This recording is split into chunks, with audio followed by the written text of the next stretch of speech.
Stop right there. If you're registering a business in Denver, you might be walking into a trap. Every day, founders waste money on incorrect filings, miss Denver requirements, or hand credit card info straight to fake registration sites. Operating without proper setup doesn't just drain cash up front. It leads to massive fines, back taxes, and forced closures. Stick with me through this explainer to make sure you get it right the first time. First things first, let's protect your wallet. Predatory sites flawlessly mimic government portals to charge crazy processing fees. Always check your URL bar. Avoid scams by exclusively using official portals ending in colorado.gov or denvergov.org. Section 1. Choosing your business structure. Your structure completely dictates your personal risk. LLCs are incredibly popular in Denver because they shield personal assets like your house with flexible taxes. Corporations are great for investors but hit double taxation. Sole proprietorships and partnerships are simple but leave you with total personal liability. Operating under a different brand, you'll need a trade name or a DBA. Here's a widely misunderstood requirement: the registered agent. This is simply a person or service with a physical Colorado street address, available during normal business hours to receive legal documents. Pro tip: hiring a third-party service keeps your home address completely off public state records. Section 2. The step-by-step registration process.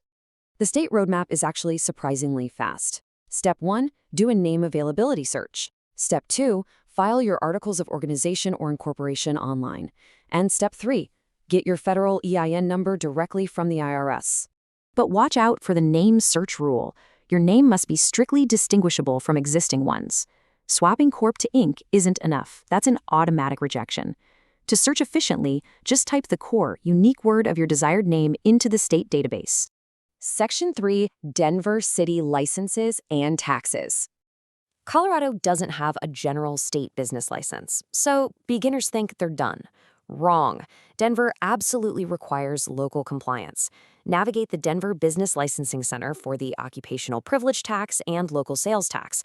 Crucially, secure your zoning use permits before even applying for a city license. Depending on your industry, you might face another layer of rules. Opening a restaurant or specialized trade?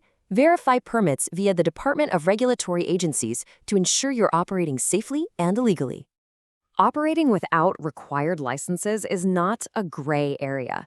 Unlicensed businesses literally cannot enforce contracts, open commercial bank accounts, or secure financing.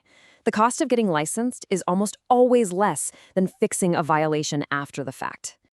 Section 4. Advanced Setup Tips and Troubleshooting.